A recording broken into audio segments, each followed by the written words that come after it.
Hey, what's up, comrades? We're back. Another Dazzler arc. It's super good stuff.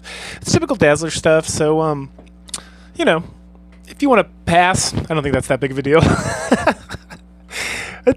I'm spending a lot of time on this Dazzler stuff because she is part of one of my favorite X-Men teams of all time, which is kind of like the late 80s, early 90s X-Men team when they're, well, I don't want to spoil it for you. We'll get around to it when I get around to it, but it's pretty awesome, I'm not going to lie. So we're going to keep talking about Dazzler until we get around to that point. So we'll pick up with, this is the fourth arc of Dazzler, and this is issue 12 of Dazzler. All right, so she's checking herself out in the mirror, just fresh out of the shower, some sweet 80s fan service kind of stuff, talking to her boyfriend, the doctor. They're going to meet up later. Meanwhile, Harry, her manager, is like super stressed out. Allison's been gone, so he's mad at her. He's mad because the Taskmaster, or it's not the Taskmaster, the Tech Master or something. That's the fucking name of this guy. He's still chasing Harry around, and he's still out there. So there's lots of concerns about that. Tech Master, yeah, I was right. Okay. So Harry's not going to deal with her right now. He gives her this card for somebody else that she can work for a bit until she's willing to take her job, like, quote unquote, more seriously. Meanwhile, there's like a Buddha statue in his office, and it's spying on him. Ruh-roh. Who's spying on him? Tech Master. Dun dun dun.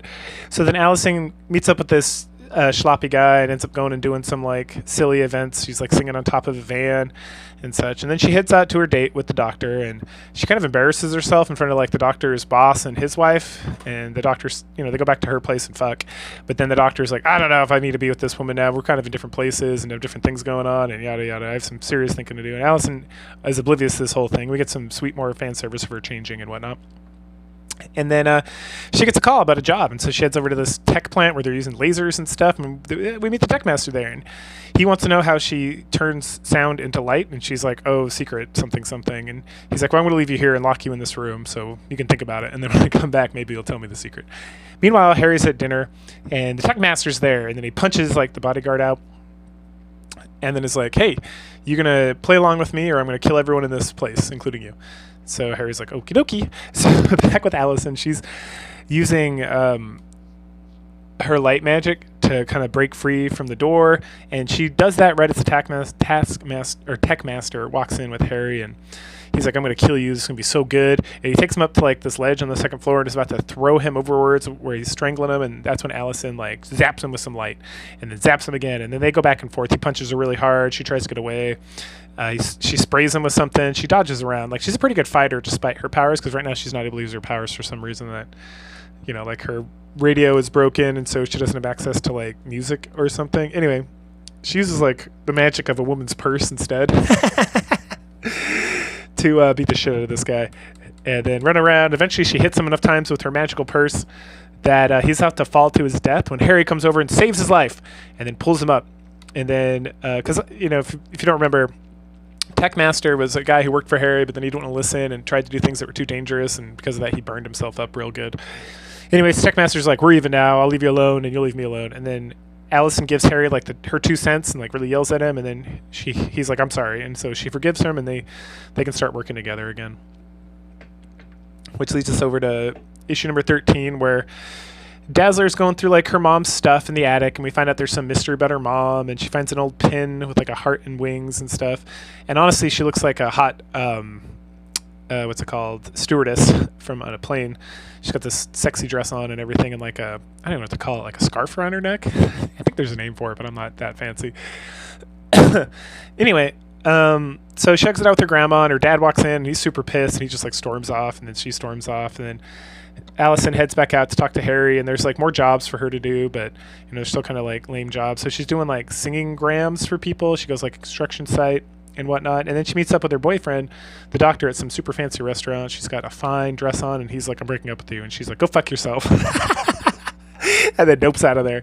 And then when she's heading home, some like feds show up at her place and they're like, hey, you're wanted for murder, we're going to take you in. And then these other jabronis come out with these like crazy looking guns, and so she beats them all up and runs away, and she hangs out with like a homeless guy, and she's hiding on a train in like a costume, and then she's like watching some movie in the middle of the night, and some hobo like wakes her up after some time. Finally she's like, I can't keep doing this, so she goes to the police and is like, I'm being charged with murder, I need to be arrested. And the police officer's like, yeah, sure you are. And she's like, no, I promises. And then one of the feds walks in and he's like, it's true. And then she gets she meets this like redheaded, curly mustached gentleman who's going to be her like lawyer from the state. But while she waits for trial and everything, she has to go to Rikers. So she goes to Rikers, and she immediately gets accosted by the Grapplers. Now, I don't know any of these ladies. Titania, who's the head of the Grapplers, I guess they're just like super wrestler women or something. Anyway, they want to know about Claw. So the person she murdered that she's being charged for is Claw. If you remember all the way back in like issue like 7 or 8. He was that sound guy that she completely absorbed, and she's like, oh, something. We get a lot more fan service here. This is one of the prime reasons you should read this thing, to be completely honest. Alice Blair's pretty hot. But this girl's like beat her up real good, and then they're like screaming at her and stuff, and then Titania comes, and then she like kicks her in the shins, and then starts fighting everybody, and she's like punching and fighting and kicking, and eventually one of the ladies, her superpower is something to do with like screaming or something, or sound. So good enough, that sound. So Allison absorbs all the sound, turns on the light, and beats the shit out of all of them. And then all the other ladies who are like in the Rikers prison, she's like, you better not fuck with me anymore. And they're like, no, you're good. We're we're not gonna do that no more. And she's like, good. And then she goes and has like a good night's rest. Anyway, the next day, the lawyer guy is there to help her prep for trial, and she kind of recalls, in case you didn't read that issue. Does it say what issue it was here? I'm kind of surprised it doesn't. No, but we learn about the Claw thing and how she absorbed his powers and all that stuff before she got kidnapped and taken to hang out with Galactus. And then they go to trial and they chit-chat about that, and there's a whole bunch of like people talking about how she's great or she's mean or that she could totally do this, couldn't do it. And then eventually, at the very end, they commit her to be like not guilty of any charges, and then the lawyer Jabroni gives her like a nice smooch on the cheek, and so that's probably the next love interest, because that's how these things go. And then there's this blonde guy who like came and testified for her on her behalf, saying she couldn't do anything. Who is this guy? Mr. Vaughn, the security chief at Pegasus. Oh, maybe that's the superhero guy. Anyway, so he's gonna go get drinks with the redheaded guy, and Allison's gonna go be sadapotamus because she killed a guy and she's sad about it. That leads us into issue number 14, which we see a guy who's getting ready to shoot somebody, and that somebody is the Blue Shield. You remember the Blue Shield? Blue Shield was a guy, he worked his way into like the crime family so he could take it down from the inside because his dad got killed by them because he was a member, and Allison reunited him with his mommy and all that stuff. And we get some nice shots of Allison in like sexy outfits and whatnot. And then she gets some roses from Ken. Ken's the lawyer.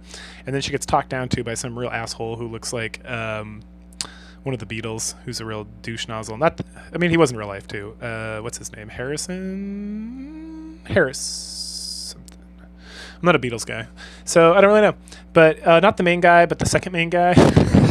Not the guy who does Wings, and not the drummer, Ringo Starr, who actually, the only one I know the name of. Anyway, so during the concert, she's doing a great job. Everything's great, and then she notices there's a guy with a sniper rifle, so she dazzles him, and the guy makes a shot and misses. And the guy shooting at is the Blue Shield. So Blue Shield's like, I'm going to go take care of this. So he runs off, changes it to his outfit, and kicks the shit out of this assassin. And then some other jabronis see him, and they're like, ruh-roh. And then stuff happens, and then they head over to like this warehouse, and there's She-Hulk. Oh no, what's she gonna be doing? Allison's like hanging out afterwards with like her homies, like her band, and then these gangsters show up and grab her and this guy Lance, who they think is the Blue Shield, who they're after. He's not. He's just some guy who hangs out with Allison. And then we go to the warehouse, and She-Hulk's like hypnotized or something, so she starts fighting people. Like she knocks Lance out and almost kills him. And then like, oh, maybe that's not the Blue Shield. He didn't do shit. And then Allison like pulls out her radio and then uses light powers, and then her and the She-Hulk battle back and forth. And so canonically, here we're going to see in a second, Allison has now defeated both Hulks. Good for her. But they jump around a bunch and fight, and then Allison finally like gets like the car radio on like a truck nearby to turn on, and then super blasts She-Hulk in the face, which wakes her up from her like hypnotism or whatever, and all the bad guys like run away, but then Blue Shield shows up and kicks the shit out of them, and they're like ruh-roh. And then Blue Shield goes and chases them down. Then as Allison's looking around for Lance and is about to head out, she gets grabbed by She-Hulk, and she's like, oh fuck. And then She-Hulk's like, no, thank you saved me. And we get some nice shots of her and She-Hulk being all sexy and shit. And I guess She-Hulk knows how to drive a semi-truck, and so she like bursts through the warehouse, and Allison's like, holy fuck. and She-Hulk's like, nah, I got it, don't worry, no worries. And they drive and they like honk a whole bunch, and they find her band just like hanging out, chilling. I don't know what happened to Lance, maybe he's dead. Because I don't see him after this point. And eventually Dazzler gets out, And no, he can't be dead. No one's that sad. But all right. Anyway, so then as she's like walking away, the guy who like ran this show that she went over to, he's like, "Hey, you're gonna be great. I'm gonna make you a headliner next year, and you're gonna do awesome things." And Allison's like, "Oh fuck yeah, I need a break. Like, I needed a win. Thank you so much, Mr. Man." We continue to follow Dazzler on her America tour as the opener for Bruce Springsteen. I think his name's Bruce. Anyway, issue 15. The guest star this time is Spider-Woman. So we start off, there's a big concert, everyone's super excited. Dazzler puts on a crazy show. Bruce is super jealous that she's getting all the attention, and they're asking her to do encores and stuff. We get some fan service of her in a negligee getting up from her bed. Ken calls. They talk about how they want to smoochopotamus. She thinks about her dad and her mom. And then she sees a symbol on a van driving by, which is the heart with the wings, which is the symbol she found in her parents' attic that belonged to her mother. We get some more fan service in terms of a shower scene. And then she thinks about, while she's here, she can reach out to Jessica Drew, who's a friend of the X-Men who she's met previously, to help her kind of figure out if her mom's around. We get some Jessica Drew flying around as Spider-Woman, and then fan service for changing, and then good old ladies comics. Damn. They talk about, Jessica tells her that she wants help finding her mom, that about the symbol, about everything that's going on. Jessica's kind of curt to her and a little not receptive to helping her out. But Allison gives her the $100 deposit, and then as she's leaving, she's like, I gotta just figure that on my own. So she wanders around, talks to random people, a doorman, and then like a homeless lady talking to pigeons. And the pigeon lady's like, over there, you gotta go over there, that's how you're gonna find this. Meanwhile, Jessica's like, all right, I'm gonna be a better friend, and I'm also gonna go look. So she goes and she finds some guy that she has to slip like $100 to, so she gets a card that gives her an address. That address takes her to a doorman who then figures out, he points like the right direction that she needs to go. Jessica also does like a license plate search. So Allison goes to where the homeless lady pointed her, opens the door, and falls into a giant trap. Meanwhile, Jessica also goes to the same door. She changes into Spider-Woman and heads down. At that point, we get Jessica Spider-Woman and Allison, because she is not transformed into Dazzler, fighting and arguing, and then some dogs attack. Jessica beats them up with her like venom smack and whatever, and then Allison makes a run for it because she's like, no, I will find my mom. They wrestle around a little bit, which is hot, and then and they end up in this room that's filling up with water really quick, and then there's like a staircase out, but it's electric, and so Spider-Woman has to carry Allison and like do spider stuff to climb over, and they get into another room with like gas, and in the gas room, Jessica's immune because she's Spider-Woman, but then Allison puts on this funny like bandito mask that protects her from the gas, and they get attacked by these two like robot monsters. So they fight. They fight a lot. Jessica's fighting, Allison's using music, and then they're fighting some more, and then Allison's radio gets destroyed at some point.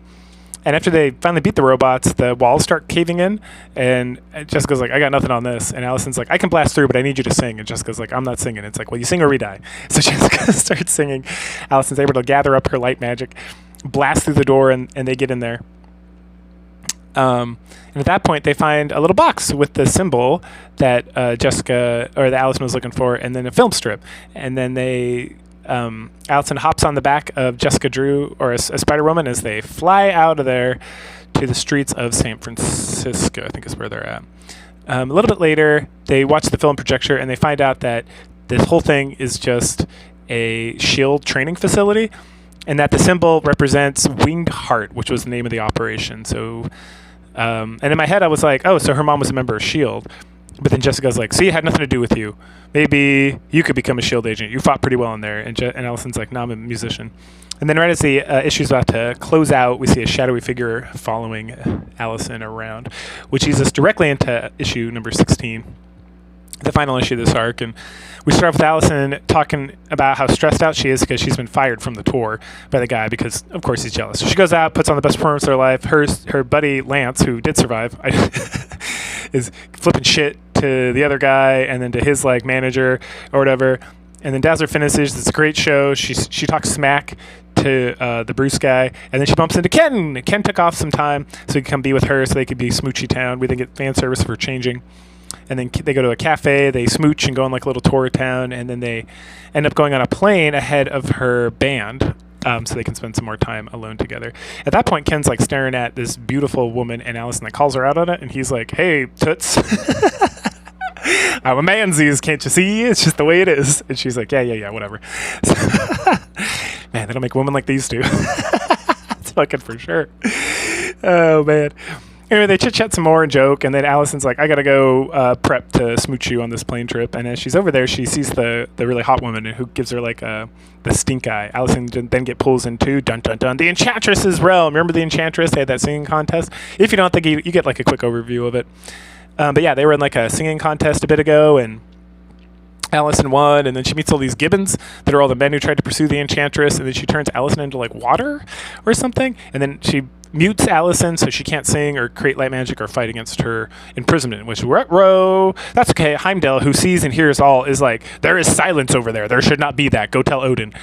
So this messenger goes, tells Odin. He's like, he senses crows out there. He's like, oh, the Enchantress is doing bullshit again. So he summons the Warriors 3, who are Hogan, Fandel, and Volstagg. And if you've seen the Thor movies, they're the homies who get killed unceremoniously in a very stupid way because they are fucking awesome, and what the world needs is a Marvel movie that's just these 3 going on fucking adventures. It's badass.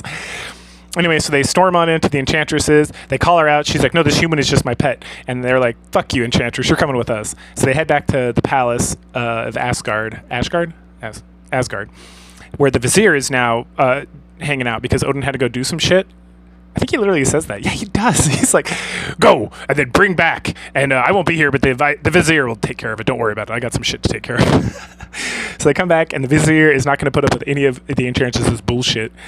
Calls her out a whole bunch. We see Ken like freaking out because Allison's not on the plane anymore. And essentially what happens is the Vizier is like, all right, well, you know what we're going to do, Enchantress, since you're being a see you next Tuesday, you and Allison are going to fight it out in an arena. So they go to an arena, and the Vizier is like, oh, I see what and Allison's like, fuck, I'm totally going to lose. I'm like mute, and I can't do any of this stuff. And the Vizier is like, oh, don't worry. He like cancels the magic spell, and then he gets like music to constantly be playing so it can be a fair fight. We then get some sweet shonen battle between Allison as Dazzler and the Enchantress, and Allison's giving it her all, but the Enchantress is like the most powerful magic caster in all the universe or whatever. She's super strong. She's immortal. So no matter what Allison does, she's just like unable. She keeps like getting good shots in, but it is like meaningless. Like all this super light powers and all this great stuff, and then finally the Enchantress is like, haha, suck it. There's no way you could ever have beaten me. And then bam, Odin shows up, and he's like, the fuck is going on here? And the Enchantress is like, I didn't mean it. She was mean to me. And he's like, what do you mean? Tell me more. And she cheated me. He's like, how did she cheat you? You're a goddess. That doesn't make any sense. What we're going to do, let's redo this competition. That way it'll be fair. So they redo the singing contest. Enchantress again does a great job. And then Allison just totally plays her like a little bitch that she is, causing like Volstagg to cry even. And Odin's like, oh yes, I agree, this is very beautiful. And then he looks over at the Enchantress, who's like, I'm gonna fuck her up. And Odin's like, hey, I see what you're doing over there. You cut it out right now. And she's like, yes, my lord. She was so fucking banging. He said like, Allison, you win. Take this lyre. Now go back to Midgard. And then he's like, Enchantress, if I get any more foolishness from you. And she's like, whatever. I have to go fight the defenders for some reason. And so she takes off. Back at the airport, Ken's like flipping out. And suddenly he's like, maybe you need a psychiatrist. And then Allison shows up and she's like, hey, sweetie. He's like, the fuck you been? And she's like, I can't tell you. It's a secret. And then he's like, what? Blah, blah, blah, blah, blah. And she's like, well, if you can't accept that, then I'm out of here. And she like grabs her lyre. Because he's like, the fuck you get that lyre from? And storms off. And he comes like, oh, no, baby. I'm sorry. You're so beautiful. I apologize. And she's like, all right, you know what? I'm crazy. Let's do this.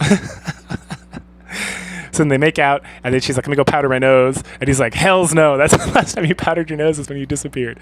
And so they get in a cab to head off. And that wraps up the fourth Dazzler arc, which is good. It's definitely something I'd read on its own, but because she's such an excellent X-Men, I feel like it does so much good character development, and it's just like, it's kind of fun, I'm not going to lie. Like, it's kind of dumb fun. And she's just a great character generally. She's pretty funny. She's sassy, and and then she's hot, and they have a lot of fan service, so it's great. So yeah, there you go. Go ahead, like, share, subscribe, comment, and I'll catch you guys later.